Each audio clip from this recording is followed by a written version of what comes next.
প্রভু সপরিকর রাধা বিনোদ বিহারজু ভগবদ অবতার যুগণ তদীয় পরিকর বৃন্দ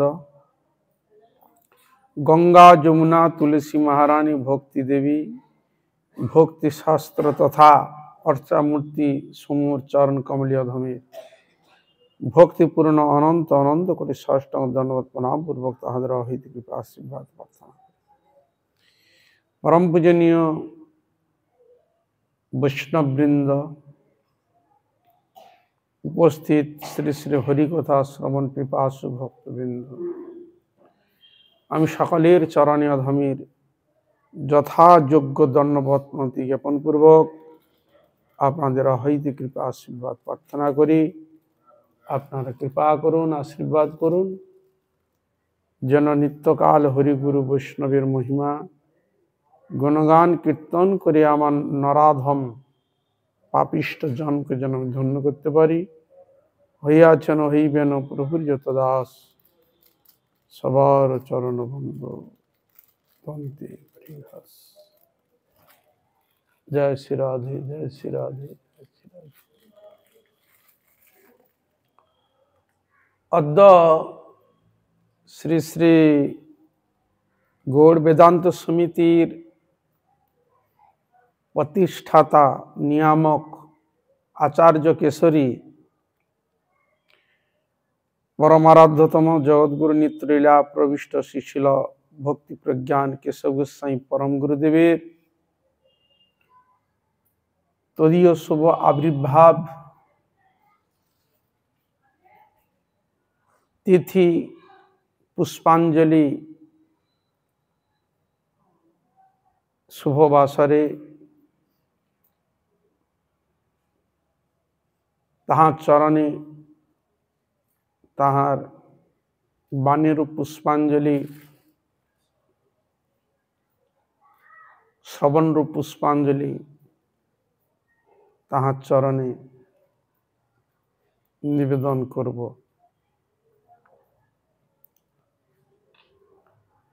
এবং এই অনুষ্ঠানকে কেন্দ্র করে এক বিশেষ অনুষ্ঠান।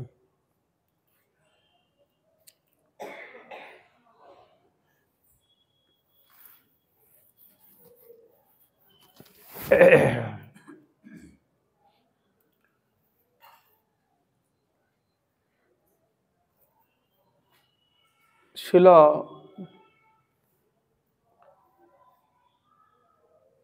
ভক্তি সিদ্ধান্ত সরস্বতী ঠাকুর প্রভুপাদের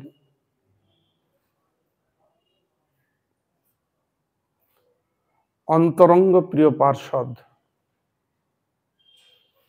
এই মহারাজকে জিতেন্দ্র মহারাজ আছে না, দেখবেন তো যদি একটু বসে একটু বললে ভালো হয়। বলুন তো আসবে কিনা।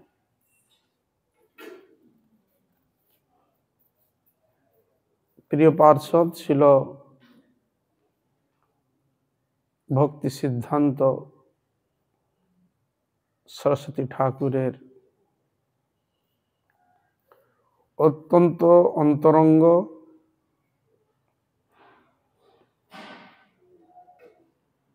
প্রিয় পার্ষদ।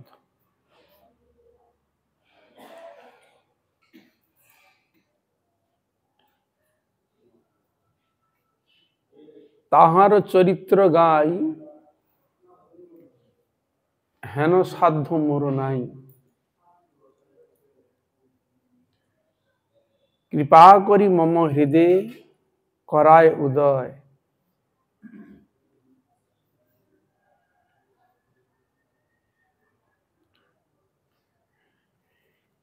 এই জন্য তাহার মহিমা তাহার গুণগান কীর্তন সেই করতে পারে যিনি তাকে কৃপা করে তার হৃদয়ে বসে যদি কিছু বলান তবে কিছু সম্ভব, নচেৎ সম্ভব হয় না।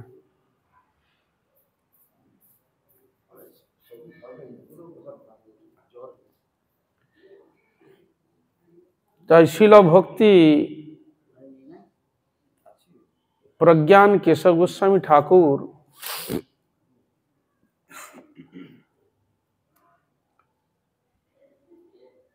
তাহার যে ভাব গম্ভীর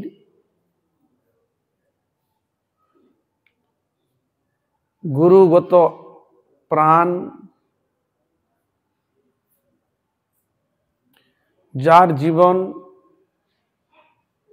হরিগুরু বৈষ্ণবের সেবা সম্পূর্ণ উৎসর্গ করেছেন,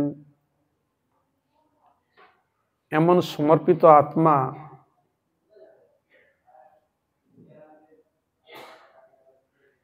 এহেন পৃথিবীকে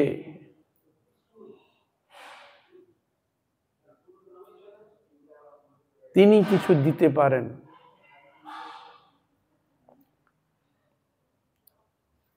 শিল ভক্তি প্রজ্ঞান কেশব গোস্বামী ঠাকুর সাধারণ মনুষ্য নে তার জন্ম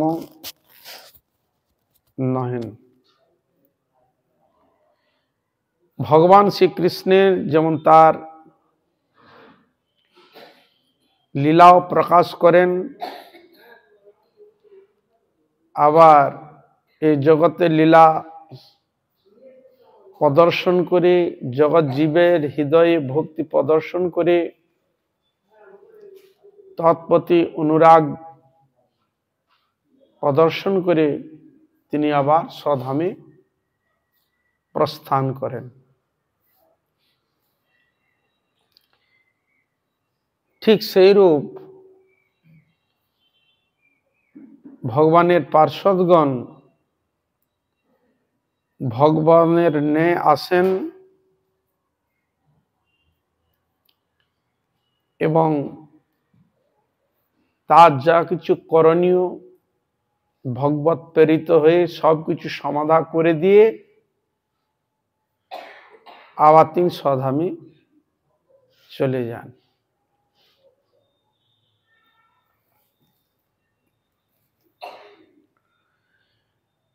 যে ভগবানের যেমন জীবন চরিত্র ঠিক সাধারণ মানুষের ন্যায় প্রদর্শন করার জন্য আমরা তাকে সহজে জানতে বা বুঝতে পারি না, উপলব্ধি করতে পারি না। ঠিক সেইরূপ ভগবানের পার্ষদ গুরুবর্গ যারা আসেন তারাও ঠিক ওই ভগবানের ন্যায় লীলা প্রদর্শন করে তারা যান। তাদেরকে আমরা সহজে জানতে এবং বুঝতে পারি না, উভয়কে। কেন? আমাদের বিচার, আমাদের জ্ঞান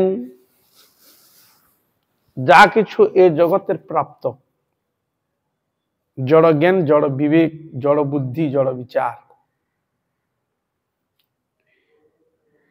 এহেন বিচারকে অবলম্বন করে ভগবান এবং তার ভক্তকে চেনা যায় না, বোঝা যায় না, অনুভব করা যায় না।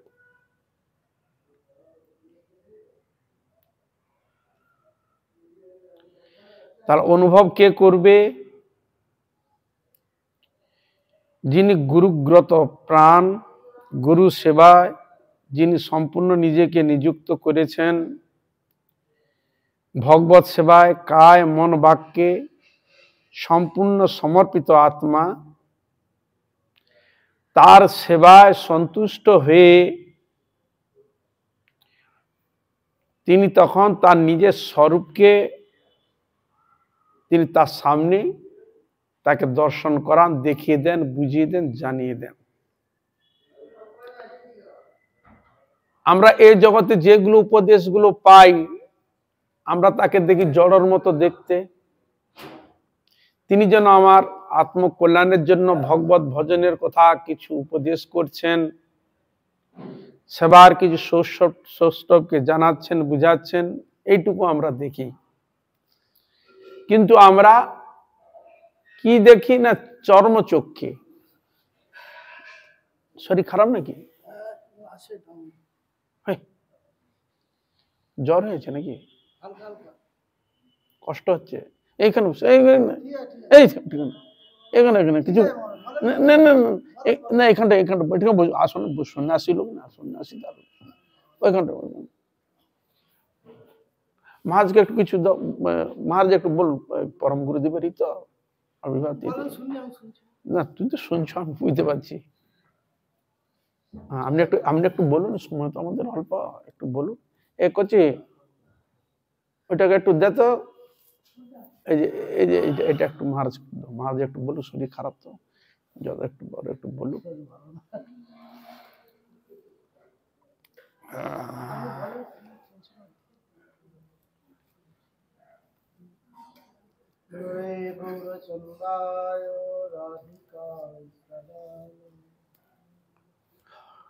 কৃষ্ণায় কৃষ্ণ ভক্তায়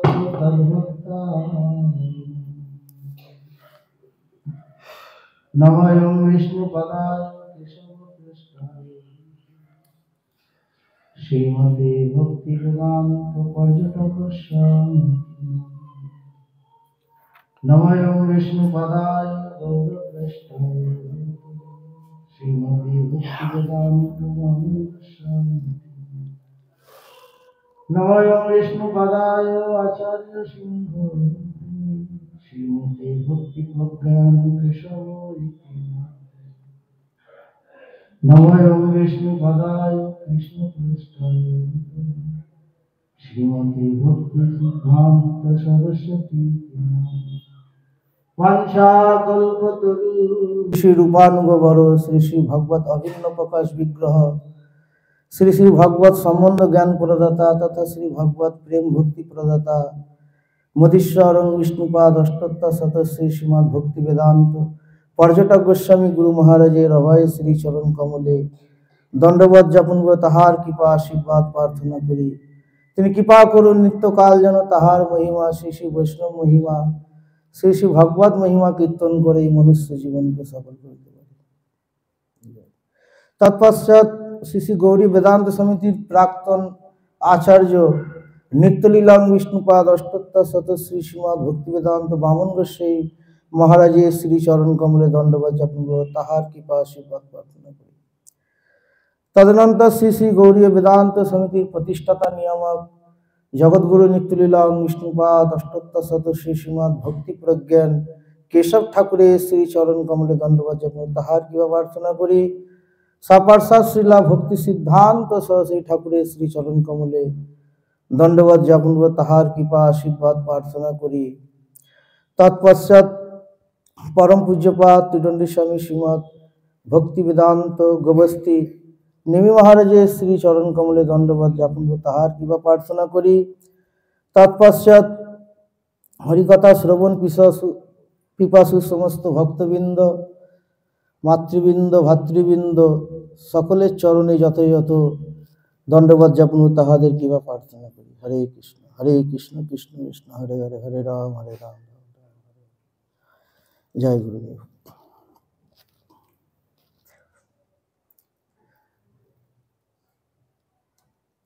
হরে কৃষ্ণ। আজকে বড়ই শুভ দিন।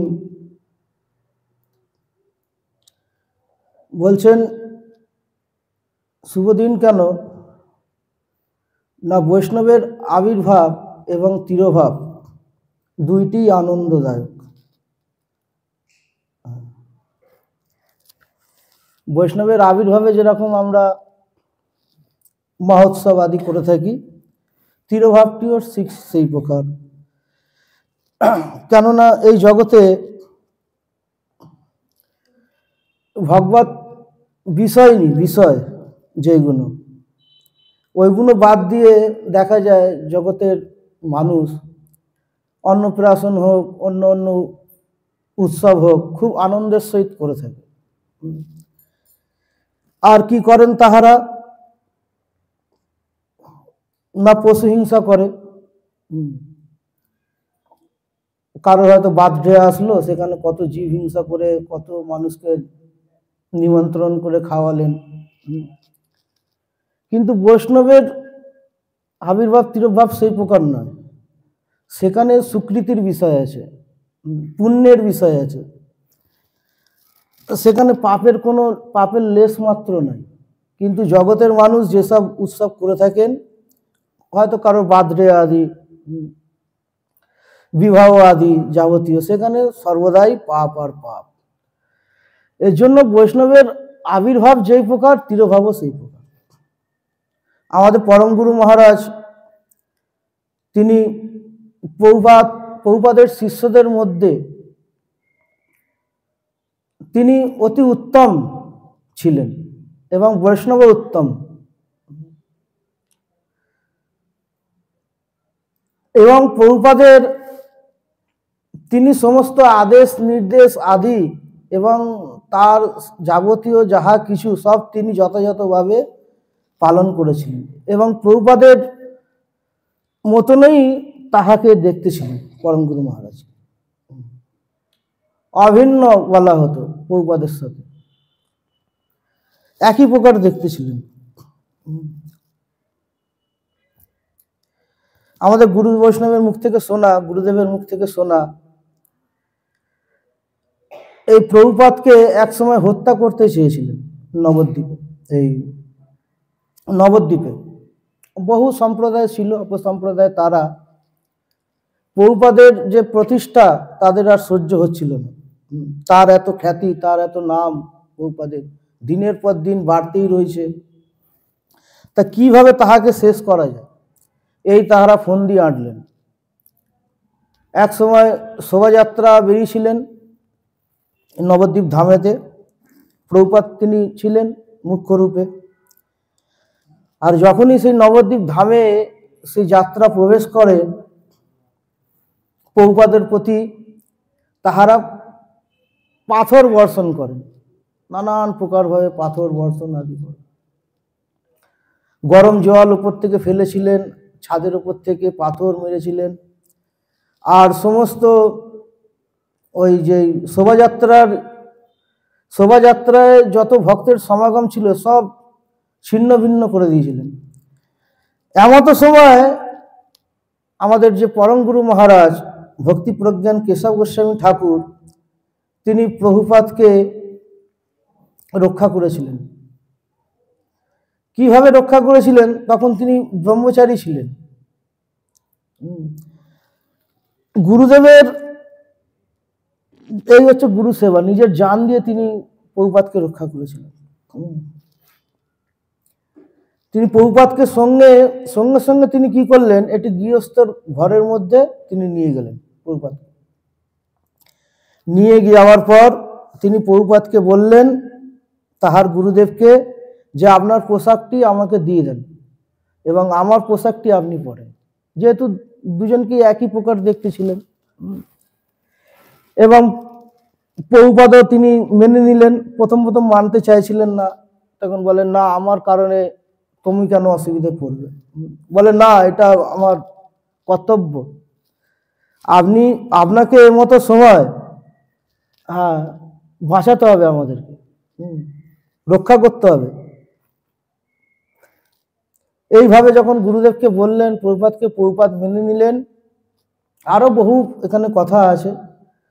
তখন প্রভুপাদ কি করলেন, নিজের সন্ন্যাসীর বেশটি আমাদের পরম গুরু মহারাজকে দিয়ে দিলেন, আর পরম গুরু মহারাজের সে ব্রহ্মচারী বেশটি প্রভুপাদ তিনি ধারণ করলেন।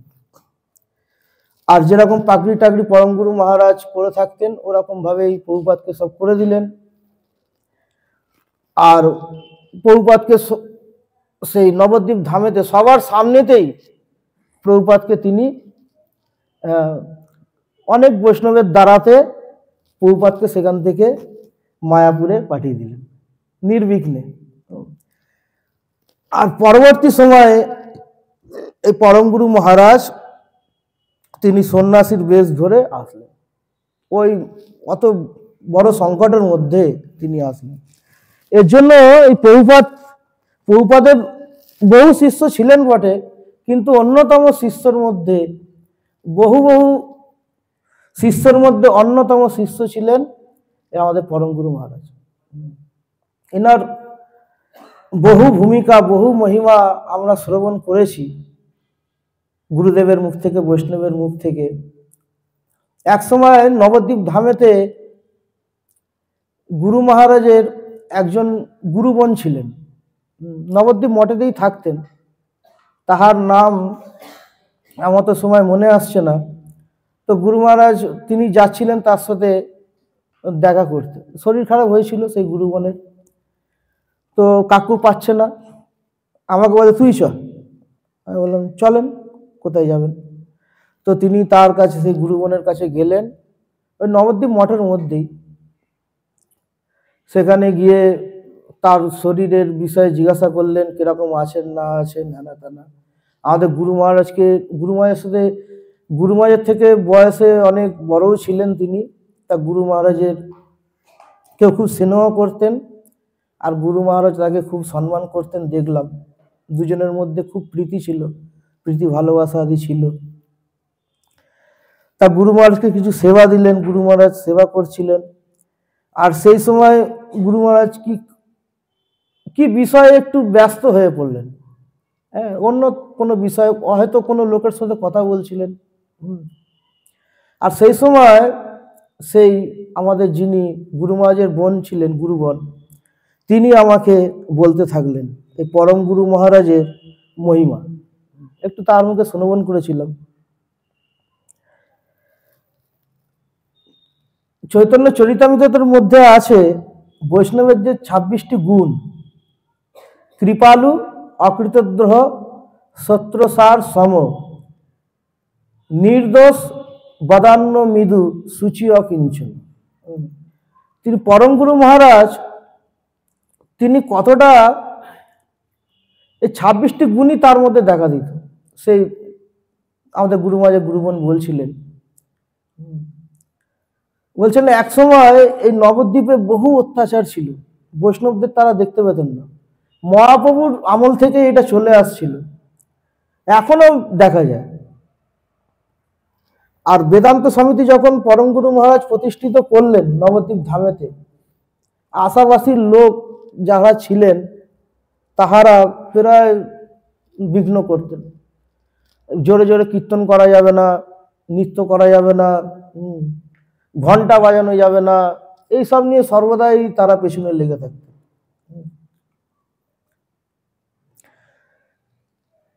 তো একটি ঘটনা কি ঘটলো, তাহারা এরকম ভাবে আক্রমণ করলো একদিন, একটা সময় মঠেতে যত বৈষ্ণব ছিল সবাইকে ধরে মারতে রাখলেন। সব বৈষ্ণব বিরোধী ছিলেন, এক প্রকার ভগবত বিরোধী। তার মহাপ্রভুর সময় থেকে এই প্রকার হয়ে আসছে। খুব অত্যাচার করতে লাগলেন, আর রক্তারক্তি হয়ে গেল। পূজ্যপাদ নারায়ণ গোস্বামী মহারাজ তিনি ছিলেন, সেই সময় প্রেজেন্ট ছিলেন। তারা পাথর মারছে, ইট মারছে, পূজ্যপাদ নারায়ণ গোস্বামী মহারাজও দল বল সব জোগাড় করলেন বৈষ্ণবদেরকে নিয়ে, তাহারাও পাথর ইট মারতে শুরু করলেন। মানে ভয়ঙ্কর যুদ্ধ চলছে। আর পরম গুরু মহারাজ তিনি সেই সময় চলে আসলেন, ভজনপুরীতে ছিলেন, তিনিও আসলেন, তিনিও এসে যোগ দিয়ে দিলেন। নিতাই গৌর প্রেমানন্দে হরি হরি। দেখেন কিরকম তিনি, আমাদের সে গুরু মহারাজের গুরুগণ বলেন তিনি কখনো অন্যায় সহ্য করতে পারতেন না, কোনো অন্যায় তিনি সহ্য করতে পারতেন না।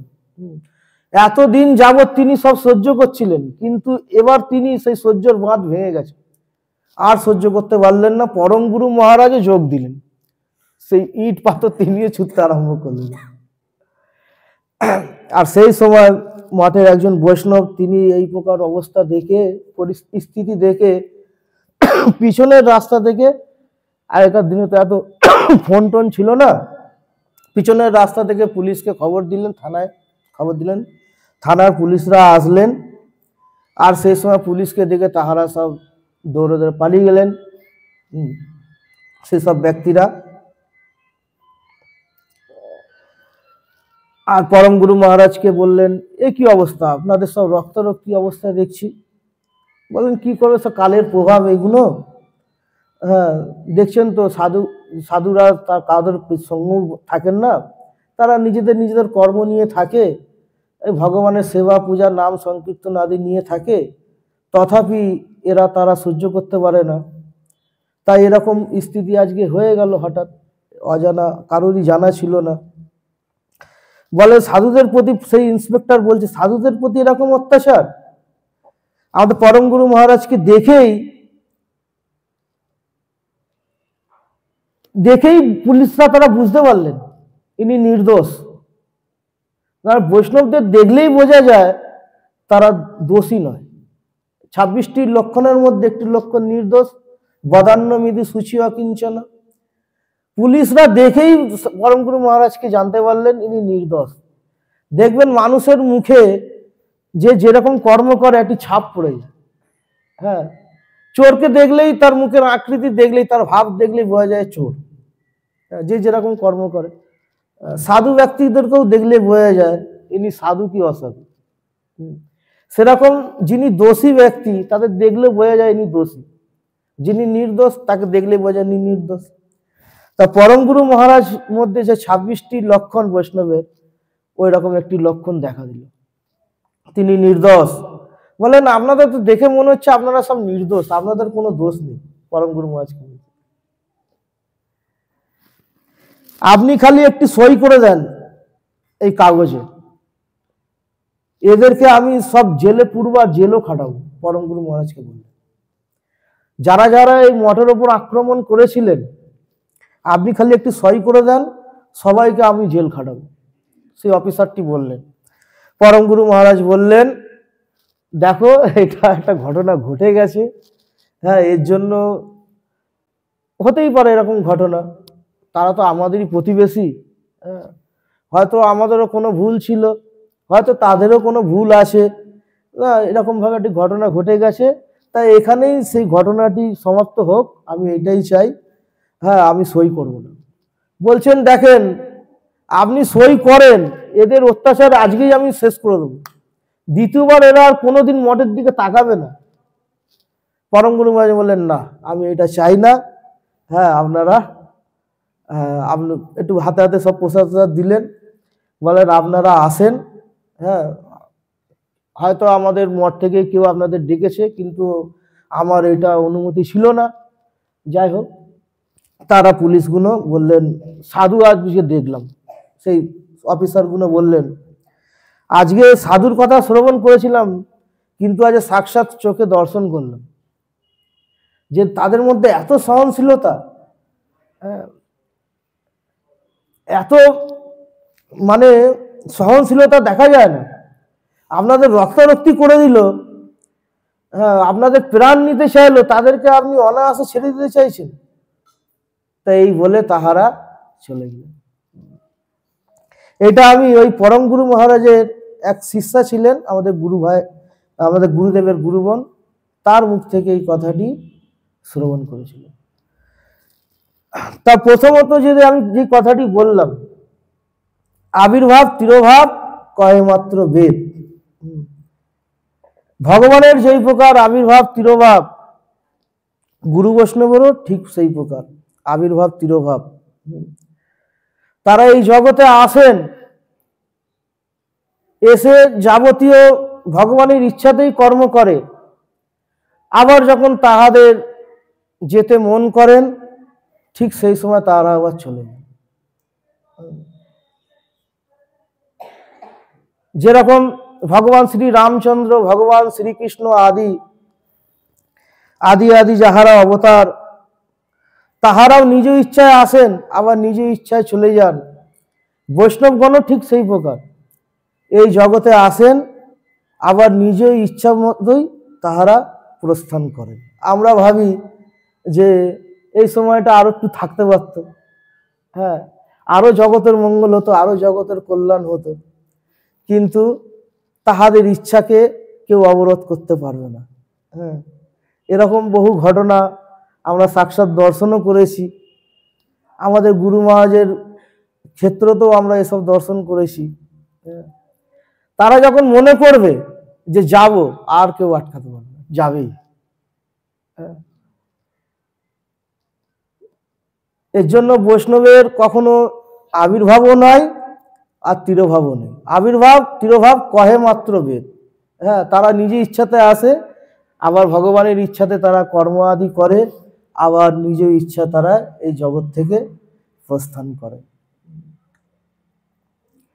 এই প্রকার পরম গুরু মহারাজের বহু চরিত্র শ্রবণ করেছিলাম। যেরকম রামানুজের বহু শিষ্য ছিলেন, তার মধ্যে প্রধান শিষ্য এক কথায় বলতে গেলেন কুরেশ ছিলেন, গুরুগত প্রাণ।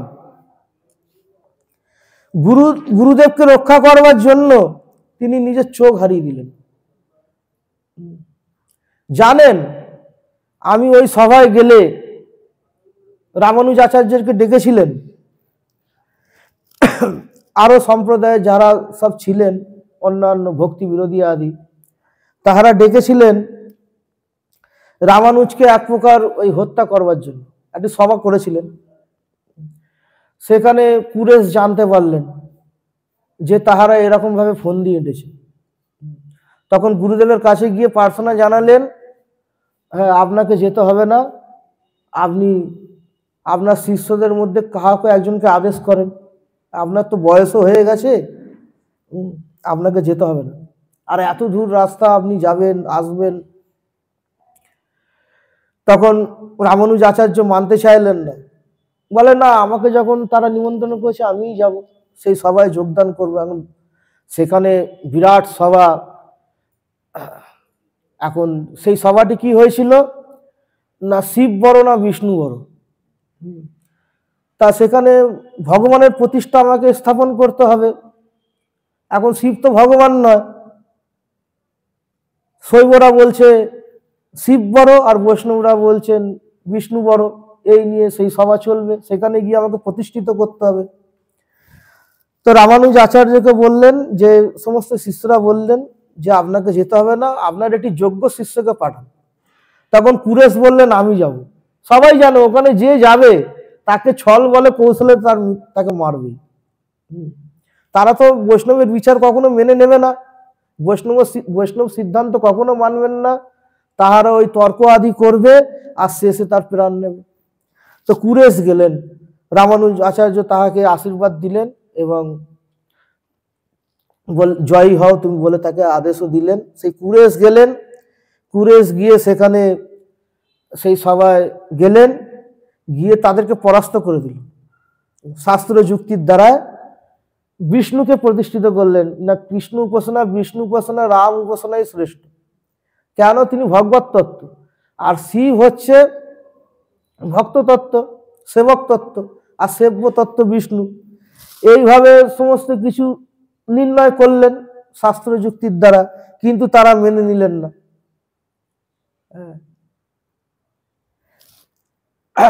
আর খুব তর্ক করছে, আর সেই সময় কুরেশও তর্ক করতে লাগলেন। আর এরকম কথা কুরেশ একটি কথা বলে ফেললেন, তাদের সহ্য হলে না। তারা কি করলেন, যা এই কুরেশকে দণ্ড দেয়া হোক। কি করলেন, তার দুইটি চোখ তুলে নিলেন, কুরেশকে দণ্ড দিলেন। সেই কুরেশ তিনি অন্ধ হয়ে রামানুজ আচার্যের কাছে এলেন। রামানুজ আচার্য তাহাকে আবার চোখ দান দিতে চাইলেন, দৃষ্টি দান করতে চাইলেন। বললেন, না, আমার চক্ষু লাগবে না। কুরেশ বলেন না, তথাপি তুমি এরকম ভাবে সারা জীবন থাকবে, আমি জানি থাকতে পারবে, বিনা চক্ষুর দ্বারা দিয়ে তুমি থাকতে পারবে। তথাপি তোমার মতো বৈষ্ণব, হে কুরেশ, তোমার মতো বৈষ্ণব যদি জগতে থাকে, জগতের কত মঙ্গল, জগতের কত কল্যাণ, এর জন্য জগতের নিমিত্ত তোমাকে বেঁচে থাকতে হবে। এরকম ভাবে অন্ধ হয়ে থাকলে জগতের মানুষ তোমার থেকে খুব একটা বেশি লাভ নিতে পারবে না। তাই আমার ইচ্ছা, যাও তুমি ভগবানের কাছে গিয়ে চক্ষু প্রার্থনা করো, ভগবান তোমার চোখ আবার ফিরিয়ে দেবে। কুরেশ বললেন, না, তবে গুরুদেবের আদেশ, বলে আমার আদেশ, তুমি যাও ভগবানের কাছে গিয়ে তুমি চক্ষু প্রার্থনা করো। তো কুরেশ গেলেন, গিয়ে ভগবানের কাছে গুরুদেবের আদেশ প্রার্থনা করলেন, আর ভগবান তাকে সঙ্গে সঙ্গে চক্ষু দান করে দিলেন, তিনি আবার দেখতে পেয়ে গেলেন। তো গুরুদেবের কৃপা কত বলিবন। এর জন্য গুরু কৃপার ওপর ভগবত কৃপাও অনেক সময় ছোট পড়ে যায়। এই প্রকার প্রভুপাদের অনন্ত বহু শিষ্য ছিল, তার মধ্যে প্রধান শিষ্য রূপে জানা যায় পরম গুরু মহারাজ। আমাদের পরম গুরু মহারাজ তিনি একবার দুবার নয়, বহুবার প্রভুপাদকে এরকম ভাবে রক্ষা করেছিলেন। আমরা গুরু মুখে এবং বৈষ্ণব মুখে শ্রবণ করেছিলাম। তাই আমার সংক্ষিপ্ত বক্তব্য এখানেই রাখছি। বাঞ্ছা কল্পতরুভ্যশ্চ কৃপা সিন্ধুভ্যৈব চ পতিতানাং পাবনেভ্যো বৈষ্ণবেভ্যো। হরে কৃষ্ণ কৃষ্ণ কৃষ্ণ হরে হরে।